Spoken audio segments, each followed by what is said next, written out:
Good afternoon बच्चों। चलिए इस यूनिट में हमारा एक लास्ट टॉपिक बच रहा है, पंपिंग लेमा फॉर सीएफएल। अच्छा, आप पूछेंगे सर पंपिंग लेमा तो ठीक है, हमने पहले ही पढ़ा हुआ है। For the regular languages pumping lemma is use to prove that particular language is not regular. अब सीएफएल, आप पूछेंगे सीएफएल क्या होता है। तो जो सीएफएल है, सीएफएल का मतलब है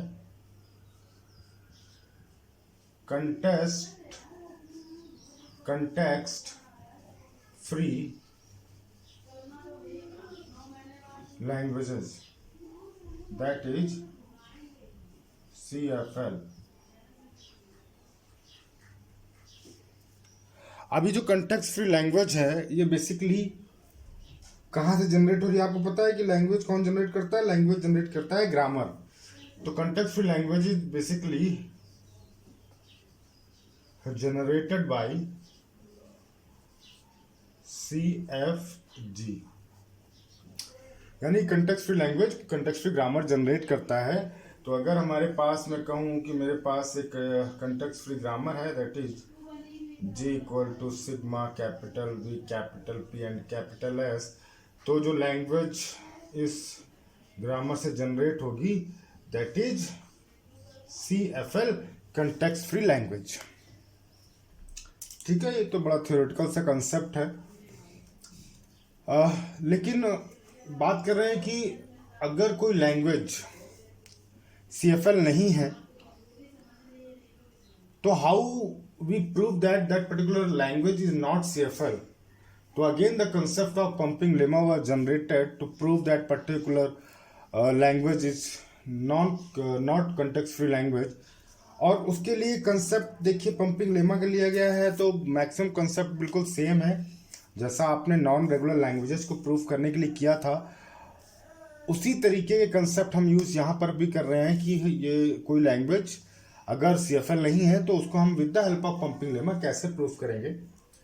तो थोड़ा सा मैं आपको रिवाइंड करा देता हूँ कि नॉन रेगुलर लैंग्वेज में क्या होता था। बेसिकली एक पंपिंग लेंथ लेते थे हम, जो पंपिंग लेंथ एक गिवन होती थी हमें कैपिटल P, जिससे मैं पंपिंग लेंथ कहता था। पंपिंग लेंथ, और इसके साथ कंडीशन क्या थी कि capital P should be positive, capital P हमेशा पॉजिटिव होना चाहिए। उसके बाद हम कंट्रा पॉजिटिव कंसेप्ट यूज करते थे। हम कहते थे कि नहीं भैया ठीक है, हमें प्रूफ करना है कि लैंग्वेज हमारी नॉन रेगुलर है, लेकिन हम मान के चलेंगे कंट्रा पॉजिटिव कंसेप्ट यानी कंट्राडिक्शन, इस कंट्राडिक्टरी स्टेटमेंट को हम प्रूफ करके चलेंगे कि हम ये मानते थे नहीं भैया ये रेगुलर है। फिर हम उसे धीरे धीरे कंडीशंस की हेल्प से ये प्रूफ करते थे कि कंडीशन सेटिस्फाई नहीं हो रही तो इसलिए नॉन रेगुलर है। तो चलिए उस लैंग्वेज में से फिर हम क्या करते थे, एक स्ट्रिंग छांटते थे। जो स्ट्रिंग मैं छांट रहा था उसकी लेंथ क्या होनी चाहिए थी? Greater than equal to capital P, यानी कि एटलीस्ट पंपिंग लेंथ के बराबर तो हो उस स्ट्रिंग की लेंथ। ठीक है, आपने एक ऐसी स्ट्रिंग छांट ली जिसकी लेंथ P से ग्रेटर देन इक्वल टू है। उसके बाद हम क्या करते थे, W को 3 पार्ट में डिवाइड करते थे, that is X, Y and Z, where Y was the material to be pumped. ठीक, अब उसके बाद आप 3 कंडीशन चेक करते थे। क्या करते थे कि Y मस्ट बी पॉजिटिव, उसके बाद X, Y is less than equal to P at most condition में, और थर्ड कंडीशन क्या आप चेक करते थे? थर्ड कंडीशन आप चेक करते थे कि X, Y की power I and Z belongs to L। ये आपको शो करना होता था, और ये आपको शो करना होता था कि भैया ये सारी I के लिए आपको ये कंडीशन है। और फिर हमें क्या करना, I greater than equal to 0। और फिर हमारा मेन मोटो क्या होता था कि हम एक ऐसा I ढूंढ लें जिसको मैं यहाँ पर अगर पंप करूँ, I की वैल्यू रख के Y को पंप करूँ तो वो L को बिलोंग ना करे। तो ये कंडीशन डिससेटिस्फाई होती है, हम क्या कहते थे कि हमारी पर्टिकुलर लैंग्वेज नॉट रेगुलर है। सिमिलर कंसेप्ट हम यहाँ पर यूज करेंगे कंटेक्स्ट फ्री लैंग्वेज को, किसी लैंग्वेज को not context free language prove करने के लिए। अगर कोई लैंग्वेज हमारी कंटेक्स्ट फ्री नहीं है तो उसको प्रूव करने के लिए भी हम सिमिलर कंसेप्ट यूज करेंगे।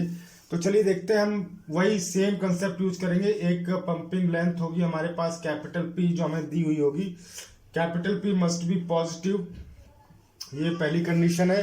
बिल्कुल आप देख रहे हैं, बिल्कुल सेम कंडीशन है, कोई दिक्कत नहीं है। उसके बाद अगेन हमारे पास एक हमें स्ट्रिंग लेनी पड़ेगी W that belongs to capital L। उस जो लैंग्वेज आपने दी है उसको बिलोंग करने वाली एक हम स्ट्रिंग छांट लेंगे, और उस स्ट्रिंग के साथ कंडीशन क्या होगी कि जो उसकी लेंथ होगी वो greater than equal to P होगी, जो पंपिंग लेंथ आपकी दी हुई है उससे बराबर या उससे बड़ी होगी, वो स्ट्रिंग आपने छांट ली। अब बात आती है पार्टीशन करने की। तो देखिए जो हम नॉन रेगुलर लैंग्वेजेस को प्रूफ करने के लिए अपनी स्ट्रिंग का पार्टीशन करते थे वो 3 पार्ट में करते थे। बट अगर किसी लैंग्वेज को नॉन CFL प्रूफ करना है तो हम वहां पर उस स्ट्रिंग को 5 पार्ट में डिवाइड करते हैं। ये देखिए, बस इतना बेसिक डिफरेंस है, आपका काम सब कुछ वही है। यहां पर जो मेन इंपॉर्टेंट पार्ट था वो था y, यहां पर इंपॉर्टेंट पार्ट है VXY। यहां पर जो आपका इंपॉर्टेंट पार्ट है वो है VXY, यानी कि आपको सारा काम इस पे वर्कआउट करना है, ठीक। तो ये जो VXY आपका पार्टीशन है, इस पे ही आपको सारा काम करना है। तो आप कहते हैं पंपिंग किस पे करनी है, तो चलिए पर कंडीशंस देखते हैं, उन कंडीशंस की हेल्प से हम देखते जाएंगे कि हमें पंपिंग किस पे करनी है। तो ये तो हो गया, हमने 5 पार्ट में डिवाइड कर लिया। अब जो हमें 3 कंडीशन चेक करनी है वो कंडीशन देखिए क्या क्या है, फर्स्ट, सेकेंड एंड थर्ड। यहाँ भी 3 कंडीशन थी आपकी, ये फर्स्ट हो गई, ये सेकेंड हो गई, थर्ड हो गई। फर्स्ट कंडीशन क्या कहती है, फर्स्ट कंडीशन कहती है कि V और Y इन दोनों का एक साथ जो लेंथ होगी दैट शुड बी पॉजिटिव। किसकी किसकी, V और Y, यानी कि V और Y की एक साथ लेंथ अगर देखें that should be positive. Second condition VXY and that should be at most condition P, यानी कि वो एटमोस्ट P के बराबर हो सकते हैं VX और Y, यानी कि इसकी पूरी टोटल लेंथ वो P से या तो बराबर होगी या हमेशा छोटी होगी, ये आपको ध्यान रखना। सॉरी एटमोस्ट कंडीशन है तो ये मैंने उल्टा लगा दिया, ये कंडीशन होनी चाहिए, ठीक है जी। चलिए, या तो P के बराबर होंगे या P से हमेशा छोटी होंगी VX और Y की एक साथ लेंथ। अब थर्ड पॉइंट क्या देखना है कि हमें क्या प्रूफ करना होता है, हमें प्रूफ करना है कि U V की पावर I X Y की power I and Z that should belong to L for all I greater than equal to 0। देखिए सारा खेल हमारा इस जो थर्ड कंडीशन पर है, इसी पे हमारा सारा खेल डिपेंड करता है। नॉन रेगुलर लैंग्वेज को जब हम प्रूव कर रहे थे तो भी हम क्या कर रहे थे, इसी कंडीशन पे ही सारा कुछ कर रहे थे जिसमें हमें पंप करना होता है। अब देखिए यहाँ पर जिसे पंप करना है, यहाँ पर देखिए हमें दो पार्टीशन को पंप करना है, V को पंप करना है और Y को पंप करना है। इसलिए मैं कह रहा था ये जो VXY पार्ट है ये बहुत इंपॉर्टेंट है, हमें सारा खेल इसी पे फोकस, हमें इसी पे ही करना है। चलिए, अगर मुझे ये 3 कंडीशन होंगी, कंट्राडिक्टरी हम स्टेटमेंट यूज कर रहे हैं, हम कह रहे हैं कि नहीं भैया जो गिवन लैंग्वेज है वो कंटेक्स्ट फ्री लैंग्वेज है, और कंटेक्स्ट फ्री लैंग्वेज है तो मैंने एक पंपिंग लेंथ ले ली, एक स्ट्रिंग ले ली जो लैंग्वेज को बिलोंग करती है। ये कंडीशन सेटिस्फाई करा दी कि स्ट्रिंग की लेंथ P से या तो बराबर होगी या बड़ी होगी। उसके बाद उठा करके अपनी स्ट्रिंग के मैंने 5 पार्ट कर दिए, U V W X Y Z। अब मुझे ये सब काम करने के बाद ये तीनों कंडीशन सेटिस्फाई करा देनी है। क्या पहली है U और V और Y, इसकी लेंथ हमेशा पॉजिटिव हो, इस तरीके से हमें पार्टीशन करने हैं इनके। और V X और Y उसकी टोटल लेंथ तो ज्यादा से ज्यादा क्या होगी, पंपिंग लेंथ के बराबर होगी। और U V की पावर I X Y की power I and Z that should belong to L for all I equal to 0। अब जो हमें कंट्राडिक्टरी स्टेटमेंट हमने लिया उसको गलत प्रूफ करने के लिए हमें सारा फोकस इस कंडीशन पे करना पड़ता है कि हम कोई एक ऐसी I की वैल्यू फाइंड आउट कर लें जिसको मैं यहां पर रखूं और पंप करूं V और Y को, तो जो स्ट्रिंग हमारी बन करके आए वो L को बिलोंग ना करे। और अगर ऐसी सिचुएशन हम प्रूफ कर देते हैं तो हम कहेंगे कि जो हमारी गिवन लैंग्वेज है, जो हमारी गिवन CFL है, जो गिवन लैंग्वेज है वो CFL नहीं है। ठीक है, इतना सा काम हमें करना है। तो चलिए हम एक एग्जांपल की हेल्प से इसको हम देखते हैं कैसे हम इसे प्रूफ करते हैं।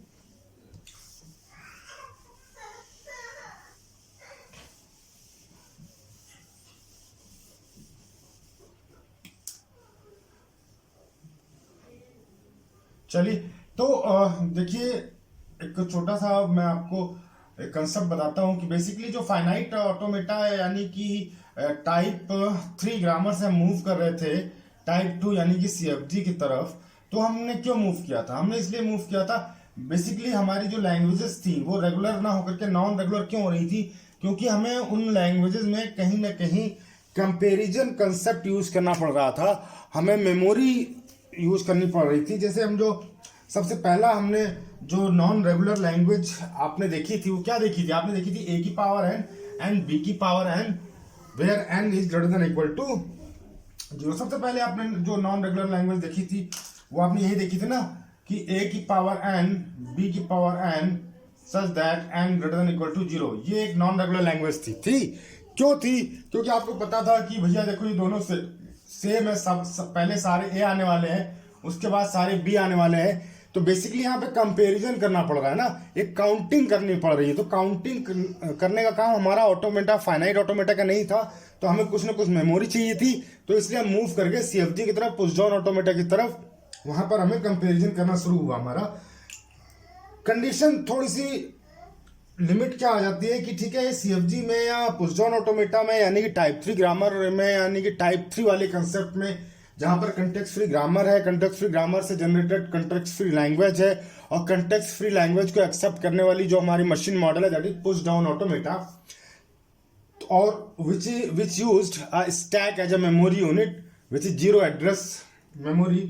तो बेसिकली जो हम मेमोरी यूज कर रहे थे स्टैक पुश डाउन ऑटोमेटा के लिए यानी कि टाइप 3 से ऊपर जब हम टाइप 2 में आ गए, तो यहां पर भी थोड़ी सी लिमिटेशन ये है कि ठीक है हम कंपैरिजन कर पा रहे हैं, हमने A और B का कंपैरिजन कर लिया, लेकिन जो हमने कंपैरिजन किया है उसमें हमें यह भी तो ध्यान रखना है कि हमने कितने कंपैरिजन किए हैं।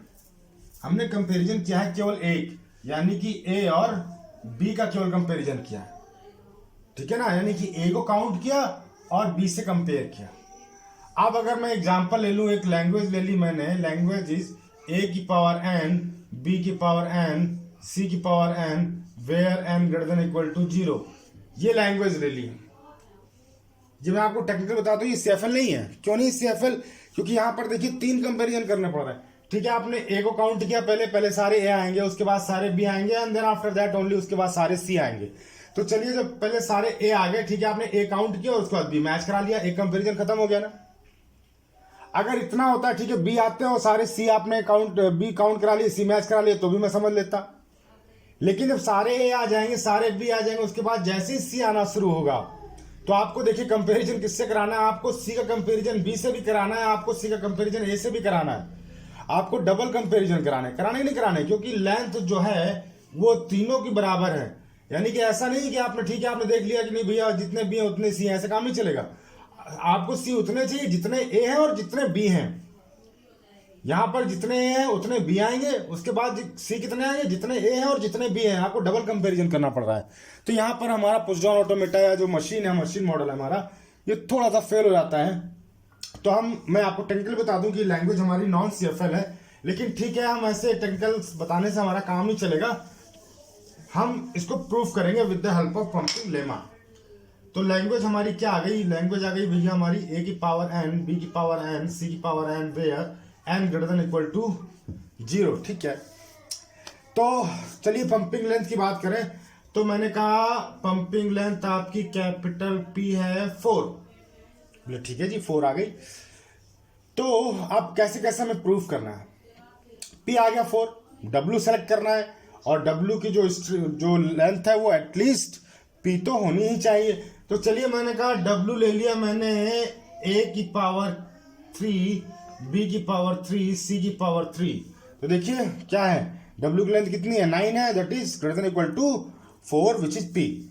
चलिए ये भी सेटिस्फाइड है हमारा, 2 काम कर लिए हमने। अब हमें क्या करना है? अपनी W को 5 पार्ट में डिवाइड करना है। तो अपन क्या करते हैं, W को पूरा खोल लेते हैं, तो W आ जाएगा हमारा 1 2 3 A, 1 2 3 B और 3 C आ गया। ठीक, आपको पता है कि जो W को 5 पार्ट में डिवाइड करना है, वो 5 पार्ट क्या है? U है, V है, X है, Y है एंड Z है। W को इन 5 पार्ट में आपको डिवाइड करना है और जो सबसे इंपॉर्टेंट पार्ट है वो आपका VXY है। तो हम सारा फोकस VXY पे करते हैं। हम कहते हैं कि एक काम करें कि ये सारा VXY ये एक ही वेरिएबल मान लेते हैं हम लोग, किसी एक वेरिएबल में होंगे, यानी कि या तो वो A में हो जाए या B में हो जाए या C में हो जाए।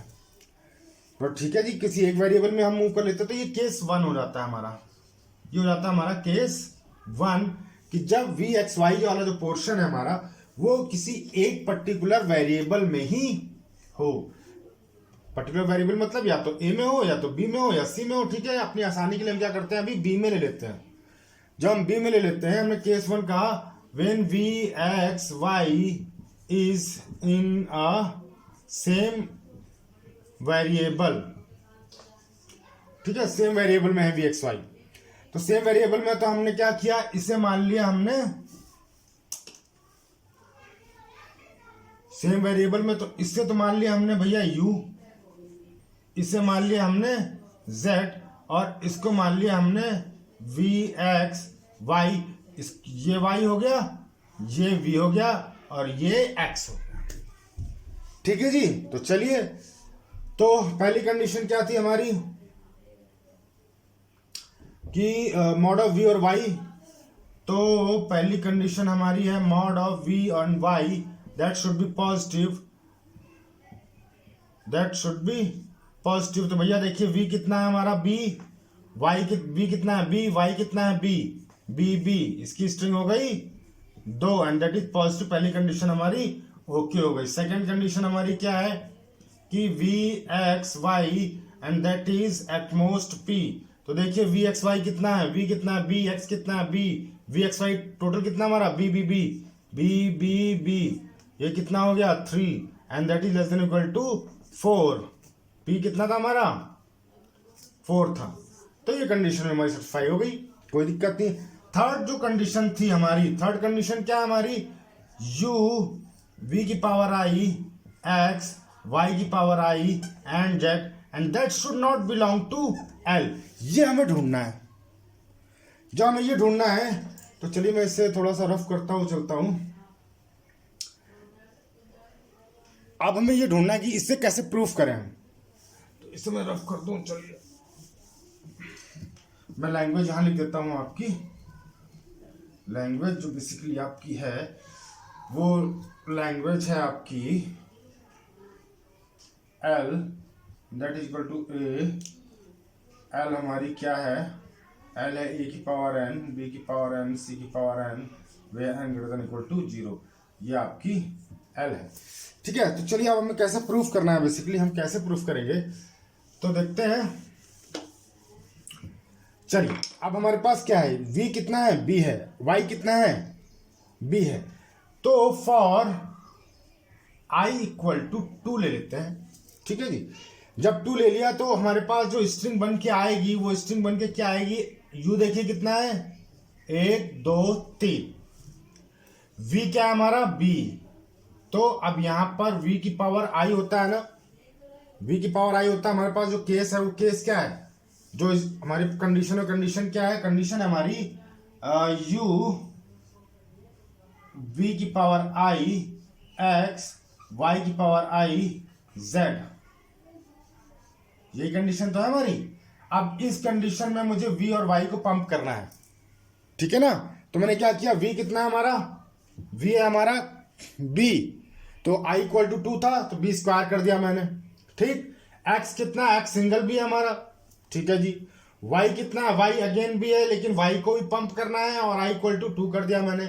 Z कितना है, Z हमारा C। तो आप देखिए तो W निकल के आएगा हमारा, क्या निकल के आएगा A B एंड C।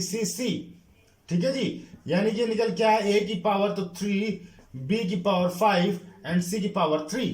तो आप देख रहे हैं कि ये जो लैंग्वेज निकल के आई है आपकी A की पावर 3, B की पावर 5 और C की पावर 3, क्या ये लैंग्वेज क्या ये जो स्ट्रिंग है क्या वो आपकी लैंग्वेज को बिलोंग कर रही है? नहीं कर रही है। क्यों? क्योंकि आपकी लैंग्वेज कह रही है कि ए, बी और सी तीनों की काउंटिंग सेम होनी चाहिए। तो देखिए यहाँ ए और सी की काउंटिंग तो सेम है, बट बी की काउंटिंग बढ़ गई। बी की काउंटिंग यहाँ कितनी हो गई? 5। तो इसका मतलब ये इस लैंग्वेज को बिलोंग नहीं करता है। तो हमने केस 1 में प्रूफ कर दिया कि हमारी ये लैंग्वेज CFL नहीं है। अब थोड़ा सा ध्यान देने वाली बात यह है कि आपको इस तरीके के मल्टीपल केसेस, जितने भी वैरायटी ऑफ केसेस आप सोच सकते हो पार्टीशन करने के लिए, वो सारे केसेस आपको सोचने हैं, वो सारे केसेस आपको एटलीस्ट प्रूफ करा के दिखाने हैं। एक आधा केस छूट भी आता है तो वो कोई मैटर नहीं करता, लेकिन आप जितने भी मैक्सिमम केस दिखा सकते हो, शो कर सकते हो, वो सारे मैक्सिमम केस आप शो करिए। जैसे कि मैंने अभी एक केस किया, मैंने कहा भैया सारा इंपॉर्टेंट जो पार्ट है हमारा वो है VXY।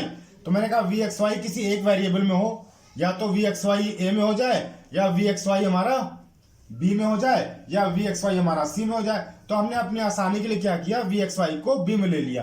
तो मुझे किसी को नल भी नहीं लेना पड़ा, है ना। डायरेक्टली मैं ये कहना चाहता हूँ कि मुझे किसी को नल नहीं लेना पड़ा। तो और मैं हमारा काम भी हो गया कि भैया एक ही वेरिएबल लिया मैंने VXY में, तो हमारा प्रूफ भी हो गया एक केस कि ठीक है ये हमारी जो लैंग्वेज है वो हमारी CFL नहीं है। चलिए सेकंड केस की तरफ चलते हैं। सेकंड केस हम क्या करें कि VXY को कुछ ऐसा ले लें कि एटलीस्ट 2 वेरिएबल यूज करें। ये 2 वेरिएबल यूज करने का मतलब कि या तो AB यूज कर ले या BC यूज कर ले। AC तो देखिए आप कभी यूज नहीं कर सकते, तो इस तरीके से एटलीस्ट 2 वेरिएबल यूज करें। तो लैंग्वेज में अपनी दोबारा लिख लेता हूं। यहाँ पर L है हमारी A की पावर n, B की पावर n, C की power n, where n greater than equal to 0, और W हमारी कैसे U, V, X, Y, Z इस पार्ट में डिवाइड होनी है। अब आ जाते हैं हमारे पास केस 2। केस 2 क्या है हमारा? मैंने कहा कि जो V, X और Y है, ठीक है जी, ये will use 2 वेरिएबल्स। आप कैसे भी लिख लो, आपको समझाना है बस कि VXY जो पोर्शन है वो एटलीस्ट 2 वेरिएबल ले ले। तो ठीक है, हमारे पास W क्या है? W है हमारे पास A, B, C, C। क्योंकि हमने यहाँ पे W क्या लिया था? W लिया था हमने A3, B3, C3, ये W लिया था हमने। तो ये हमारे पास W है, तो हमने कहा यार कि कम से कम 2 वेरिएबल यूज कर ले जो है हमारा VXY। तो चलिए हमने कहा ठीक है सर, कुछ इस तरीके से करते हैं काम कि 2 वेरिएबल हम यूज कर लेते हैं।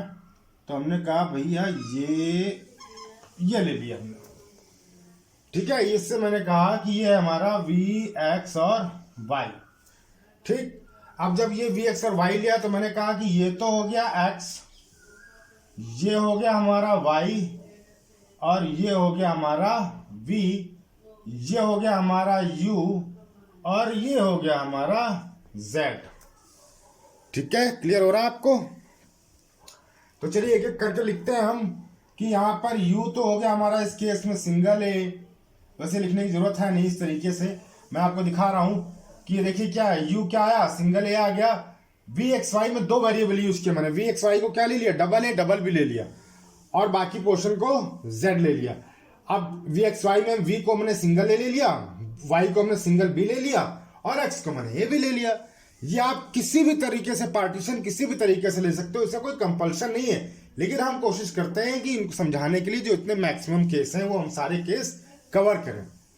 तो ये हम जनरलाइज केस कवर कर रहे हैं, बाकी आपको चुनने का पूरा अधिकार है कैसे आपको पार्टीशन करना है, कैसे कैसे आपको चूज करना है, और इस तरीके से चूज करना है कि आपका आसानी से पंपिंग करने पे प्रूफ हो जाए कि आपकी लैंग्वेज CFL नहीं है।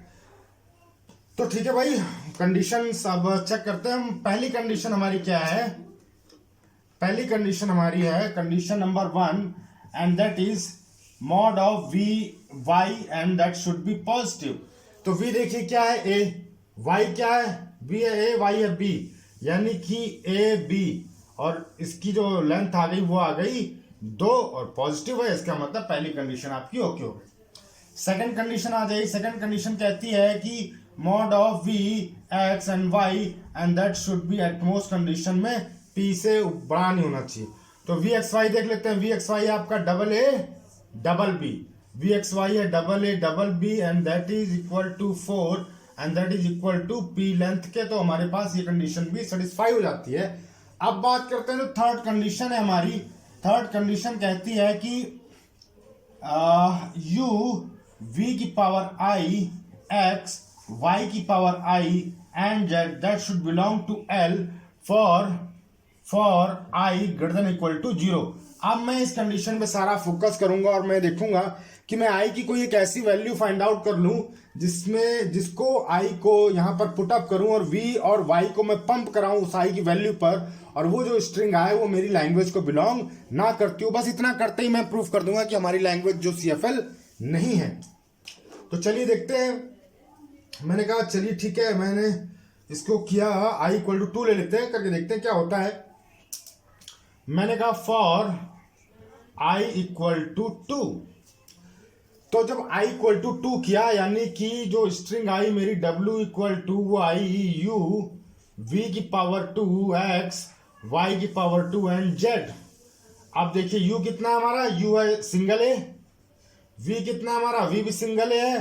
तो अब a का स्क्वायर हो गया, x कितना हमारा, x हमारा a b है, y कितना हमारा, y हमारा b, तो ये b का स्क्वायर हो गया, और z कितना हमारा b c c c, b c c c। ठीक है जी, इसे आप ओपन करिए तो करिए a, ये आ गया a a, ये हो गया a b, ये हो गया b b, ये हो गया b, और ये हो गया c c c। चलिए देखिए, ये हो गया a की पावर 4, b की पावर 4 एंड c क्यूब।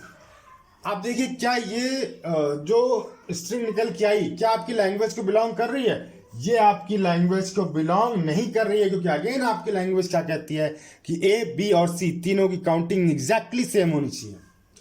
तो ये भी प्रूफ हो गया आपका कि आपकी लैंग्वेज रेगुलर नहीं है। इस केस से प्रूफ हो गया। तो इस तरीके से आप मल्टीपल केसेस यूज कर सकते हो। मल्टीपल केसेस से आप प्रूफ कर सकते हो कि आपकी लैंग्वेज रेगुलर है नहीं है। ये बम्पिंग लेमा आपका CFL के लिए हो गया। इसका एक एग्जांपल में छोटा सा है जो नॉर्मली आता है, और वही एग्जांपल आता है मैं आपको और करके बताता हूँ, इनफैक्ट कर देता हूँ तो ये टॉपिक हमारा फिनिश हो जाएगा। वो एग्जांपल क्या है, देखिए ये जो आप समझ रहे होंगे कि ये किस तरीके से नॉट रेगुलर है, क्योंकि ये भी मैंने आपको बताया अभी कि यहाँ पर जो काउंटिंग करनी पड़ रही है, जो कंपेरिजन करना पड़ रहा है, वो 2-2 बार कंपेरिजन करना पड़ रहा है। जहां तक 2-2 बार कंपैरिजन की बात आती है तो हमारा जो स्टैक है वो इस काबिल नहीं होता है कि वो डबल कंपैरिजन ऑपरेशन परफॉर्म कर सके, इसलिए ये लैंग्वेज हमारी CFL नहीं हो पाती, मशीन की कैपेसिटी से बाहर चला जाता है। क्योंकि आपको पता है, देखिए जब एक ही पास जैसी कंपैरिजन वर्ड आ गया था तो हमारी फाइनाइट ऑटोमेटा मशीन की कैपेसिटी के बाहर चला गया था। सिमिलरली वहां पर एक कंपैरिजन आया तो हमने CFG या CFM का सहारा लिया कि भाई थोड़ी सी बड़ी मशीन यूज की हमने, और हमने कहा नहीं नहीं चलो इसमें हमारा काम हो जाएगा। तो जो लैंग्वेज रेगुलर नहीं है तो वो कंटेक्स्ट फ्री हो सकती है, ठीक है ना। लेकिन अब ऐसी भी लैंग्वेजेस हैं जो कंटेक्स्ट फ्री नहीं है, तो वो आगे जाकर के अपर ग्रामर में या अपर लैंग्वेजेस को बिलोंग करेंगी।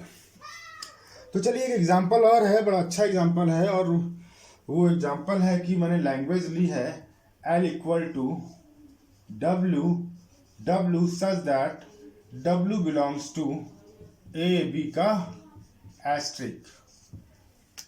देखिए देखने में बड़ा आसान लग रहा है आपको कि नहीं, इससे तो कोई दिक्कत ही नहीं है, किसी भी तरीके की कोई परेशानी इसमें होनी नहीं चाहिए।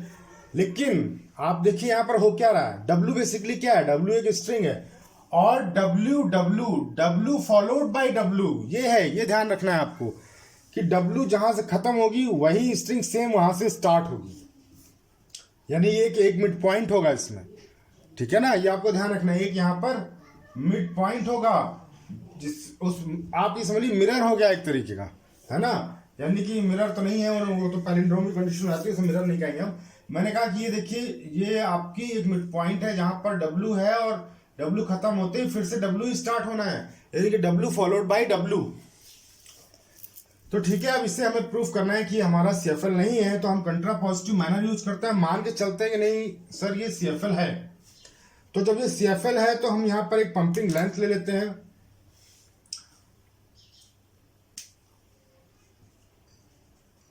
Pumping length that is P equal to 4 ही ले लिया मैंने। अब जब पंपिंग लेंथ ले ली तो हमारा दूसरा काम क्या होता है? दूसरा काम होता है हमारी स्ट्रिंग छांटना। तो आप ये देखिए W क्या है, वो AB से बनने वाली कोई भी स्ट्रिंग है। तो जब कोई भी स्ट्रिंग है तो मैं क्यों ना सबसे आसान स्ट्रिंग लूं और कुछ इस तरीके की टेक्निकल स्ट्रिंग लूं कि मैं आसानी से प्रूफ कर दूं कि लैंग्वेज हमारी रेगुलर नहीं है। तो हमने कहा जी जो स्ट्रिंग है वो स्ट्रिंग मैंने ली और जो W मैंने छाटा वो W छाटा A cube B cube A cube B cube.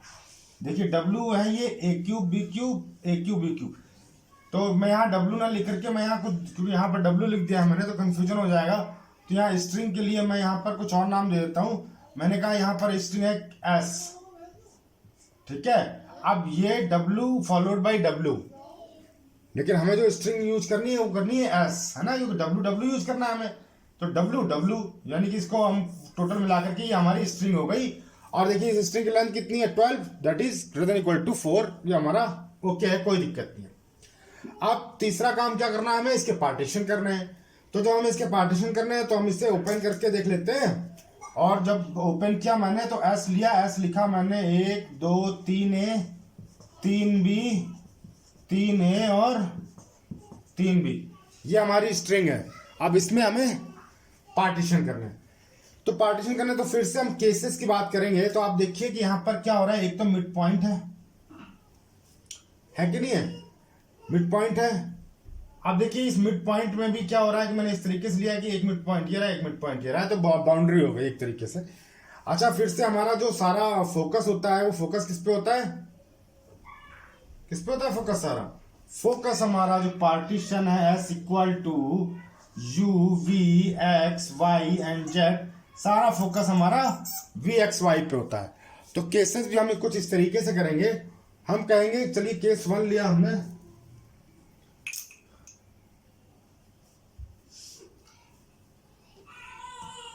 Case 1 लिया हमने कि V X Y जो है हमारा वो इस बाउंड्री के इधर उधर है। कुछ भी केस लो, फर्स्ट बाउंड्री को आप, या आप कह लो कि नहीं वो किसी भी बाउंड्री को छेड़ नहीं रहा है, ठीक है ना, या आप कह लो किसी एक वेरिएबल में है। कोई भी केस ले लो आप सपोज मैंने कहा V X Y सारा ये है हमारा, ये रहा V X Y, ये हो गया पूरा Z, ये हो गया पूरा U। कोई दिक्कत है? मुझे कोई दिक्कत नहीं है, मैं तो कहीं से भी ले सकता हूं पार्टीशन। लेकिन हमें ये याद रखना है कि सारा फोकस जो हमें करना है वो V X Y पे करना है। तो हम कहें कि हम भैया चलो एक ही वेरिएबल ले लिया, हमने कोई बाउंड्री नहीं छड़ी, हमने मिड पॉइंट नहीं चढ़ा, हमने स्ट्रिंग का मिड पॉइंट नहीं चढ़ा, हमने कुछ नहीं चढ़ा, वो हम बात केसेस के लिए बचा कर रखते हैं। हमने कहा कि V X Y ये है, जब V X Y ये है तो ये हो जाएगा हमारा V, ये हो जाएगा X और ये हो जाएगा Y, ठीक। V भी B हो गया, X भी B हो गया और Y भी B हो गया, यहां तक कोई दिक्कत नहीं। तो चलिए अब एक एक करके सारी कंडीशन चेक करते हैं। पहली कंडीशन हमारी क्या होती है, पहली कंडीशन होती है कि मॉड ऑफ V और Y that should be positive. तो मॉड ऑफ V और Y देखिए क्या, V कितना है B और Y कितना है B, और इसका मॉड हो गया 2, दैट इज पॉजिटिव। पहली कंडीशन ओके हो गई। सेकंड कंडीशन हमारी कहती है कि V X और Y that should be at most, V X और Y का जो मॉड है वो एटमोस्ट भी होना चाहिए। तो देखिए V कितना है हमारा, V है B, X है B, Y भी B है, यानी कि इसका मॉड हो गया 3, और ये एटमोस्ट 4, यानी P लिया था मैंने 4, उससे कमी है। तो ये सेकंड कंडीशन भी हमारी ओके हो गई। अब बात करनी है मुझे थर्ड कंडीशन की। थर्ड कंडीशन हमारी क्या है, थर्ड कंडीशन हमारी की जो S and that is equal to U V की पावर I और X Y की power I and Z that should belong to capital L for I greater than equal to 0, ठीक है। यहां तक तो आपको पता ही है क्या होता है। तो चलिए आप हमें एक ऐसा I की वैल्यू फाइंड आउट करनी है कि जो इसको डिस्टर्ब कर दे, है ना, डिस्टर्ब कर दे। तो बेसिकली आप यहां पे देखेंगे कि W फॉलोड बाय W जो है, बेसिकली W है क्या, W है A क्यूब B क्यूब, ठीक है ना। W क्या हमारा A क्यूब और B क्यूब है, तो A cube B cube followed by A cube B cube. तो हमें जो कंपेरिजन करना है वो मिड पॉइंट पे करना है, ध्यान रखना है आपको। तो चलिए देखते हैं कि और स्ट्रिंग भी आपको कुछ इस तरीके से छाटनी कि आप इजीली उसका मिड पॉइंट फाइंड आउट कर सको, तभी आप प्रूफ कर सकते हो कि लैंग्वेज आपकी रेगुलर है या नहीं है, या वी एक्स वाई जो है आप इजीली फाइंड आउट कर सकते हो। तो आपको जैसे मैंने स्ट्रिंग छाटी ए क्यूब बी क्यूब, कितनी आसान स्ट्रिंग है ना, नहीं तो ए और बी से बनने वाली तो लाखों स्ट्रिंग है, ये तो न्यू यूनिवर्सल सेट है, लेकिन मैंने बिल्कुल सिंपलेस्ट स्ट्रिंग छाटी है, तो वो भी तो ए और बी के स्ट्रिंग को बिलोंग करेगी ना, तो करेगी, वो इस लैंग्वेज को भी बिलोंग करेगी, लेकिन हमारे लिए काम आसान हो जाएगा प्रूफ करने की, इसलिए मैंने ए क्यूब बी क्यूब लिया फॉलोड बाई डब्ल्यू, फिर आ गया ए क्यूब बी क्यूब, तो मुझे पता है यार कि मिड पॉइंट कहाँ है। अगर आप ऐसी कोई टिपिकल स्ट्रिंग ले लेंगे जिसका मिड पॉइंट ना छाट पाओ, तो वो आपके लिए पंपिंग लेमा भी प्रूफ करने के लिए बड़ी दिक्कत हो जाएगी आपको, है ना। तो इसलिए आप बिल्कुल इस तरीके से आसान स्ट्रिंग लीजिए जिससे आपका क्वेश्चन भी सॉल्व हो जाए और किसी तरीके का कोई कंफ्यूजन भी ना हो। तो चलिए, ये तो हमारा केस 1 था जिसमें मैंने कहा कि वी एक्स वाई जो है पूरा एक सिंगल वेरिएबल पर है, वो बी पर है, मैंने कोई भी बाउंड्री नहीं छेड़ी अभी। तो चलिए देखिए, अब u कितना हमारा, u है ट्रिपल ए, तो ये ट्रिपल ए लिख लिया भाई हमने, i इक्वल टू 2 के लिए कर रहा हूं मैं सारा काम, मैं ये सारा काम कर रहा हूं फॉर i इक्वल टू 2 के लिए, ठीक है ना। तो देखेंगे कहीं डिस्टर्बेंस मिल जाता तो बहुत अच्छी बात है।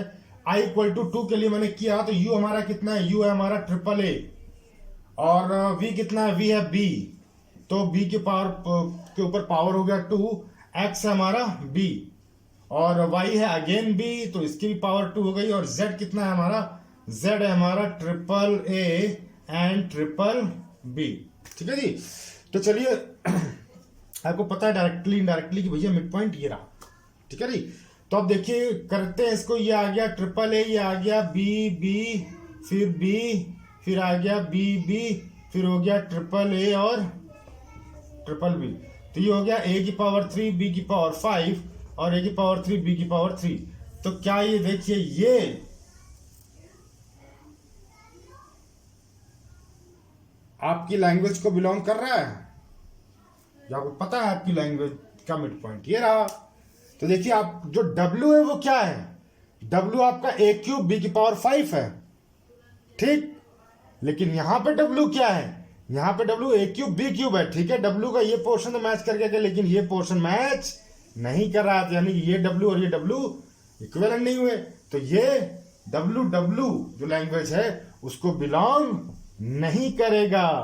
तो आपने प्रूफ कर दिया कि लैंग्वेज रेगुलर है, सॉरी, ये लैंग्वेज आपकी CFL नहीं है। तो चलिए, आपका पहला केस हो गया। अब दूसरा केस देखते हैं। जब दूसरे केस की बारी आई तो मैंने कहा ठीक है, अभी तक मैं क्या देख रहा था, अभी तक मैं ये देख रहा था कि मैंने कोई भी बाउंड्री छेड़ी ही नहीं है, ठीक है जी। तो चलिए, मैं दो ही केस डिस्कस करूंगा, ज्यादा केस नहीं करूंगा, केस तो बहुत सारे बन सकते हैं इसके, लेकिन मैं इस समय दो केस ही डिस्कस करूंगा। तो इसे भी रफ कर देता हूं मैं, दोबारा लिख लेंगे। चलिए, अब बात करते हैं केस 2 की। तो जो हम केस 2 की बात कर रहे हैं, केस 2, तो अपनी मैं स्ट्रिंग लिख लेता हूं। स्ट्रिंग हमारी क्या है, 1 2 3 a 3 b 3 a 3 b, ये हमारी स्ट्रिंग आ गई, ठीक है। अब मैंने कहा कि यार इसको ऐसा करते हैं,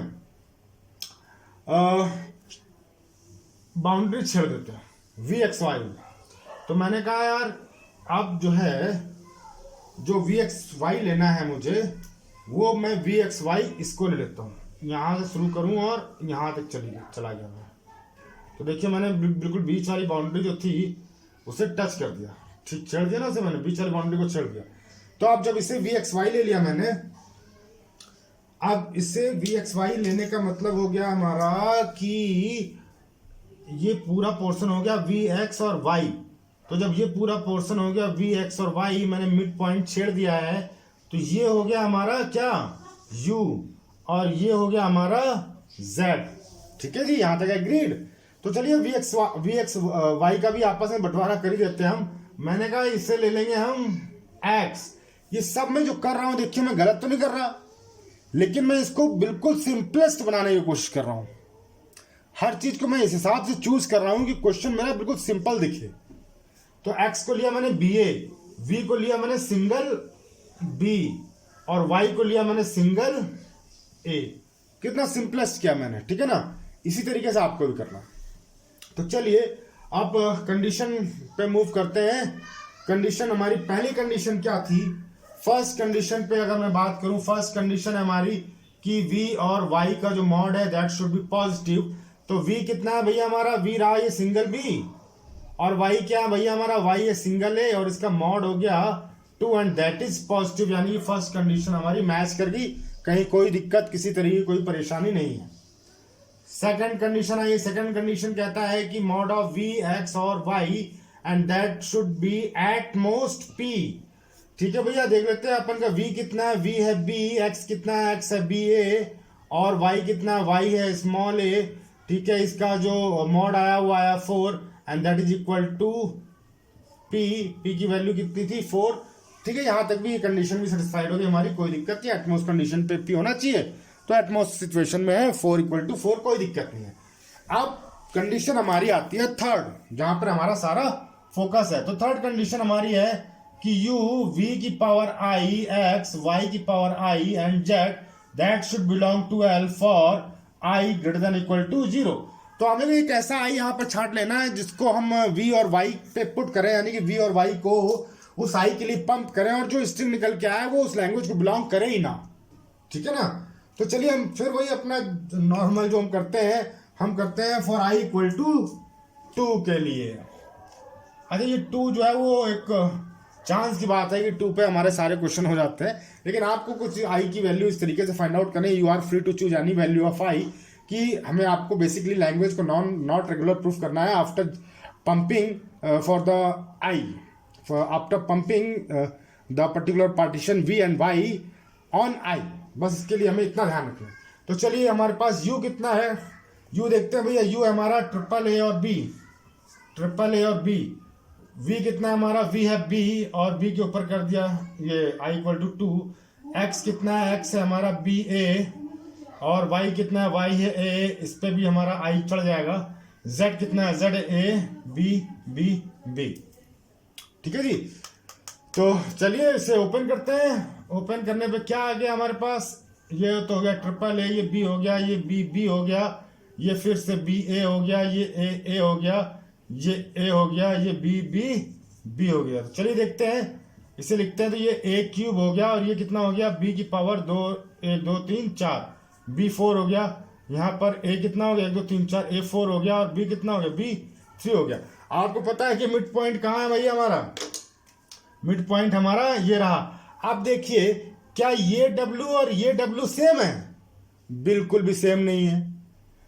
आपकी लैंग्वेज को बिलोंग करने के लिए ये जो स्ट्रिंग है वो किस तरीके की होनी चाहिए? जितना जो ये लिखा है वही यहां होना चाहिए। यानी कि जैसा अब यहां पर ए क्यूब और बी की पावर 4 है, तो यहां भी क्या होना चाहिए था? ए क्यूब बी की पावर 4 होना चाहिए था, तभी वो बिलोंग करता। लेकिन हमारे पास रिजल्ट क्या आया है? पंप करने के बाद ए क्यूब बी 4 और ए 4 बी क्यूब। मिड पॉइंट हमें ये रहा, पता है हमें मिड पॉइंट क्या है। तो क्या ये W और ये W सेम है? नहीं है, जबकि ऑन लैंग्वेज में क्या है? सेम है।